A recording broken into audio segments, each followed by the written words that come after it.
Roger, you told us Keith Mitchell. Hold on. You move over because you're too tall right now. I don't like the way I look on camera. Yeah. Let's get some more level running. Yeah, let's do this right. That's better. Still pretty tall, guy. I'm Go going ahead. to get a wider stance No, here. that's fine. Be yourself. So, Be leave true. all this in.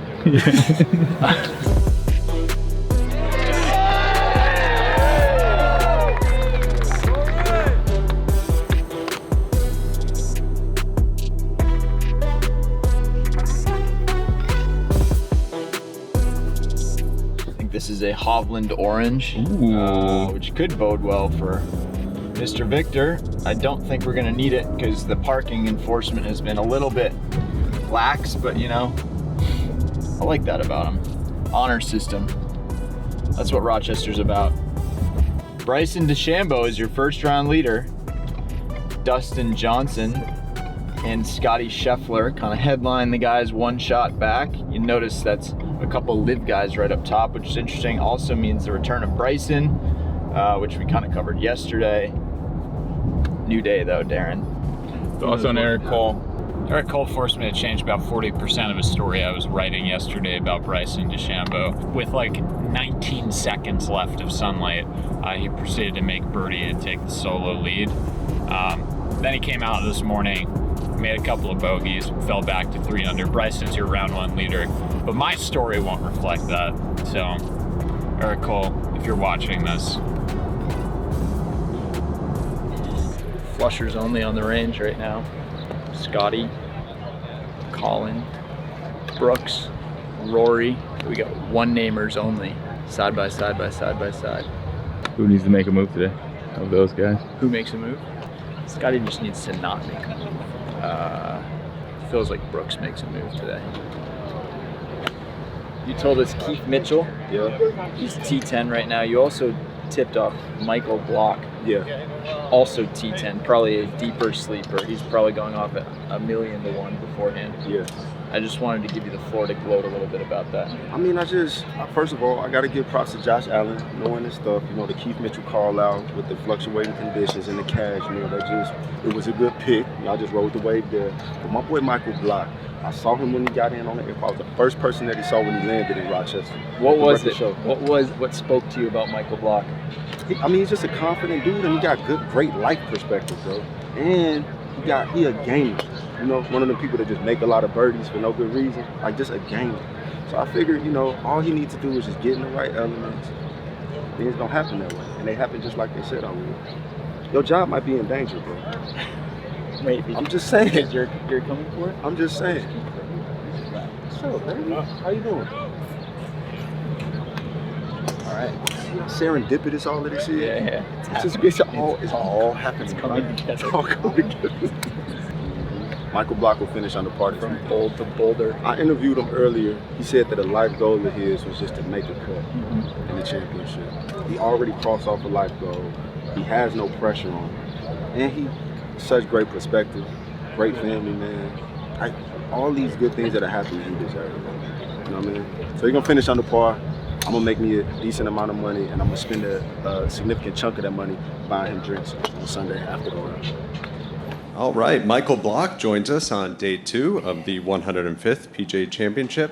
Michael, yesterday you talked to us about your goal of shooting even par all week. You did that again today. How's that feel? I wanted to be under. Started out great, made some crucial mistakes on my, I don't know if it's 13th, 14th holes that were just oddballs. Outside of that, played amazing. I'm just your local club pro. You know, that's what I do. I mean, I don't hit balls. I mean, people think I've got the best job in the world. I do have a great job. I have a very supportive club that lets me go play, but the amount of times I hit a bucket of balls is not even once a week.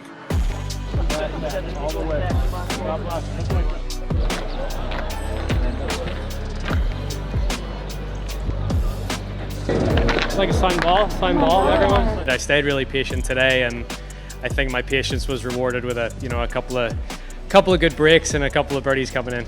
I've done a good job the first 2 days of keeping the golf course in front of me and scrambling well. Tomorrow I'm hoping to hit a few more fairways than I did today, make it a little easier on myself, but ultimately 2 under is still a good round around this place. Scottie, obviously you're tied for the lead right now. Does your mindset change at all going into the weekend? No, Tournament's halfway done. I had 2 good days so far, and I'm just hoping to continue that as the week goes on. Kira, Yes. Corey Connors is, I think, now maybe 1 shot back, but since you took him as your not favorite, as your long shot to win, we just wanted to kind of give you the floor and ask if there's anything you want to brag about. Well, he was a long shot to you, not to me, clearly. Sorry, Corey, I didn't mean it that way. He's an excellent iron player. This place rewards great iron play. He's an excellent driver of the golf ball and accuracy. Obviously, you need that out here. And he's from Listowel, Canada, which is just 3.5 hours away from here. That could be a That Corey could be something Connors that roller. I'm sure that's something that Corey just did, obviously. He's from nearby. He says that this style of golf is his favorite style of golf, so obviously Corey. You've brought even more Corey Connors facts now. All right, Kira, keep up the good work over here on Sky. In your truck, out of the rain. Okay, see you guys. I think you look great for the record. You like it? Yeah, Appreciate it. So. I don't think golf fans really have a right to criticize, like, when it comes to fashion sense. I don't give a shit anyways. Can you just give us some thoughts on your own outfit? I mean, obviously going to Oklahoma State, I like the orange, but I think the orange here on the side was maybe a bit much. I would have just gone for a white shirt. Other than that, I think it's pretty sweet. The belt is pretty awesome. Yeah, but it's whatever. The announcers always say, oh, you know, that'll make dinner taste better or something like that when you birdie the last hole. Is it worth 1 shot? Is it worth incrementally more? Is there any difference when you make a 3 at the last? I mean, a 3 on the last at this golf course is pretty nice. You know, whether it doesn't really matter which hole it is. I mean, birdies are hard to come by out here, but certainly nice to have a good finish. Makes you kind of maybe relax or ease into the next day, I guess. Instead of finishing bogey, I mean, you have a little bit of a bitter taste in your mouth, but no, certainly pumped up for the weekend. All right, Dylan, behind you, you got the co-leader. We just heard him talk.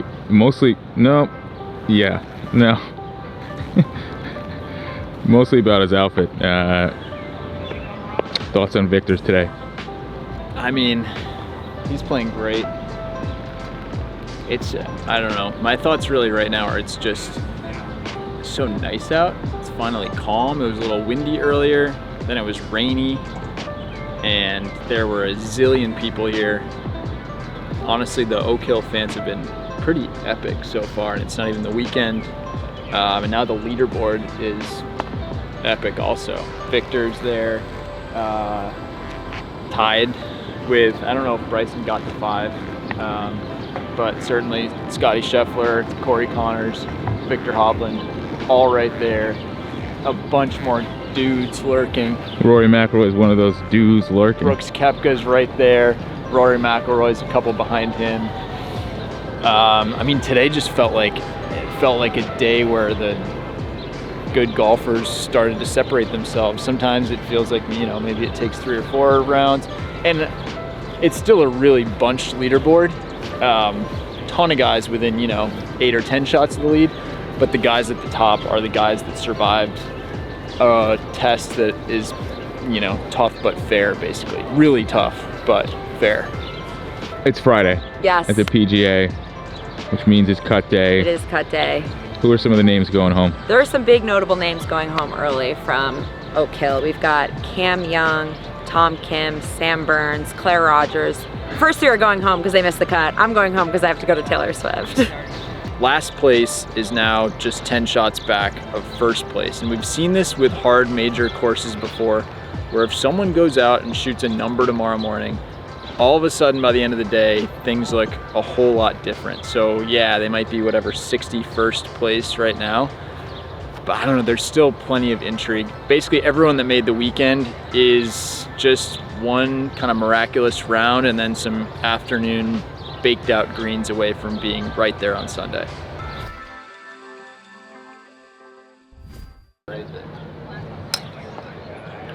I hope no one just left them. Rough's thick out here, you need some wedges.